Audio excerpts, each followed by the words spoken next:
Hello everyone, I'm your host Ellis Witter. Today we are joined by the amazing, the brilliant, the money man himself, Nince. How are you doing, brother? I'm good, bro. I'm good. Oh, you're so cool, man. I love the swagger. I just love it all, man. You're such a great guy. So I wanted to know a bit more about you, about your journey. Where does it begin for you? And what are the things that you've encountered along the way? So take us right back to the beginning and take us from there. Okay, so the year is 2010. So after my high school, I want to be part of the mainstream industry of music in Uganda. Yep. So I pick on a faculty within the industry, which was the songwriting faculty. And I chose to come through that as a songwriter. So I started composing music, basically what we do back in Uganda. You compose the song, you direct the production and everything. So what the singer does is to basically just give you the voice. Okay, so I started making music for the artists in the mainstream. okay. So I made a name as the best songwriter in the country. Nice. So after like a period of 1 year, I choose to go on stage. So I went to the studio, recorded the song and said, I'm putting this on air. So I released it as a record, as a single. And yeah, boom. So that's Nince on stage again. So from, Nince, known as the best songwriter in the country, comes on stage. Ooh. So, and then with the first release, single, it blows out. Yeah, it blows out as a hit. And then, so I established myself in the mainstream as a singer as well. If you remember the story of Kanye West. Yes. Comes on as a beat maker. Yeah. Establishes himself as a producer. And then he says, no, but I'm a rapper. I want to compete with you guys. And then he comes on as a rapper. And he's accepted. So it's exactly like the same story of mine. That's amazing. Yeah, That's so as I come on as an artist and I establish myself, and then yeah, it was good, man. So that was my breakthrough. That's 2010. Okay. Yeah, since then, but I kept on making music for the other artists in the mainstream. Okay. As well. Yep. And all the notable names in the mainstream industry of Uganda for the last 13 years I've had either a single or two or four or five or six or an album made by me. Yeah, so it's like it's been like a seesaw. You have the other side making music for the other artists and making music for your own brand on stage, and yeah, it's been like that. You flowed through that. Like, that's such an amazing achievement, man. Like, I really want to celebrate that, because it's not to say that you didn't do it justice. It's just that I don't think people realize how big that is. Do you know what I'm saying? Yeah. And again, like you said, just to backtrack a bit, you used to make you still do, but you made music for other people, and you went, no, I'm gonna put myself up there. Yeah. What was that like? What was that decision? What was the mindset around that? So basically wanting to share the same platform as all the other people that you're creating music for. Like, what does it feel like? I mean, like, where you getting all the pump and the credit and everything? Yeah, and I'm back in the studio creating, and then you go out and sell that, and then you enjoy all the. So basically the decision was to let me share everything. Okay. Yeah. Put yourself at the forefront of it. Yeah. I love that. Yeah. Now, can you talk me around the mindset and confidence of that as well? Did you have a previous confidence issue around like putting yourself out there? Because I imagine it seems quite daunting to like put yourself out there as well, because obviously that brings that level of fame and reputation to yourself as well, especially that you've established yourself already. But how was that for you? What was the mindset? What was that around it? Wasn't a confidence issue really. It was an element of decision. Just decide to go there. You decided to do it. Yeah, just decide to do it. I love that. Yeah, it's like Africa is known for agriculture, most of the countries. So there are those people back in the gardens, you get. So they do all the work.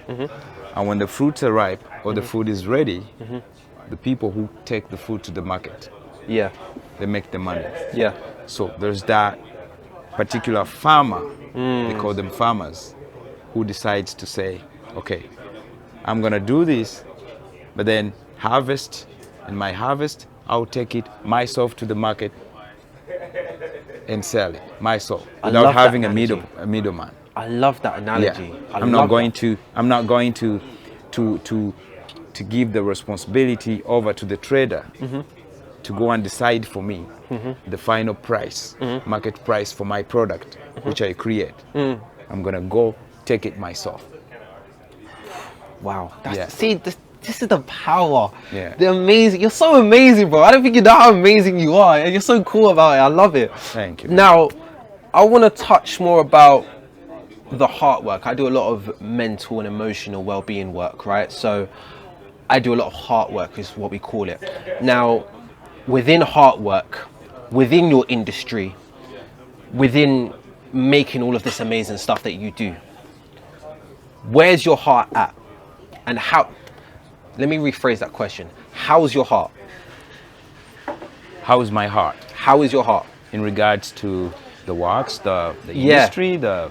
In regards to everything, different elements. Just let us know, how is your heart? I should say it's difficult to reduce that to a sound bite, but you know, in a nutshell, that's just like precisely can tell you that my heart is just it's just filled with hope, I think. Just like, just calm down and hope everything will be fine. I have a philosophy that pick on something that you feel belongs to you. Ooh. Pick on something that you feel belongs to you. Ooh. That you feel is the path that should take you to your destination of success. And do just that. Do not calculate time for it. Just continue doing that and just that and see what happens. I love that. So That, oh my gosh, I have goosebumps. That's so amazing. yeah, so it's like when somebody says, no, never give up, never give up. No, don't say that. Just say, do that you feel defines your heart. And do just that. And see what happens. It never fails. I love your mindset surrounding Yeah. that. I love it because to even think like that certain level of positivity in what you say, Yeah.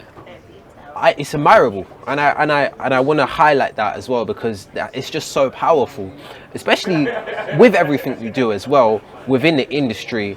Just that consistent drive to just essentially keep bettering yourself, keep reaching for that thing you want to do. How important is that? Yeah, I mean, it's what defines success at the end of it.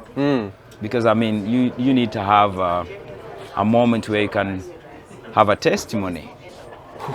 Like, there's a story. Like I was like this, and there was a failure, and it's like the definition of life. Like, what is life? Do you expect it to be something that is simple and easy? Then that's not life. There's a game played on a phone.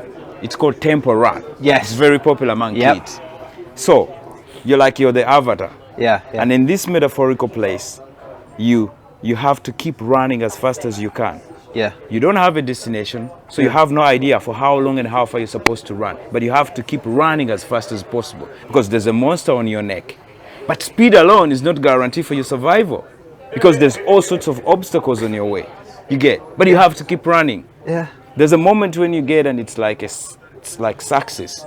You're harvesting some gold coins and it's pleasurable. Yeah. But then before you know it, there's a rock obstacle, there's a fire obstacle, there's all that. And that's exactly, I believe that the concept of that game was predicated on the understanding of the concept of human life. So just keep going, but you don't just keep going. Keep going with the mindset that this is not supposed to be easy. You get? And I think that's the whole meaning of life. So even in as we pick on in terms of career, whatever you're trying to say, just have the mindset that it's not supposed to be easy. I love this. I love that analogy. Keep going. And speaking of that analogy, still running, still carrying forward, what's next for you? Still the same thing, because I'm saying that I haven't really gotten to a place where I say I'm here now and there's nothing more desirable for me. So I'm still on the journey. So what next is still music. I'm making music and releasing music and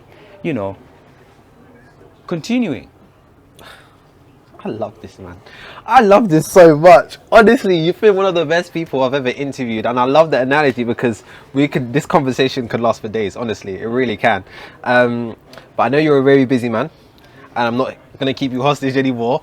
Brother, thank you so much for blessing us with your presence, blessing us with your knowledge and your grace. It's been such an honor, and we really do thank you. It's my pleasure, man. Thank you. Have a great one, brother, man. God bless. God bless.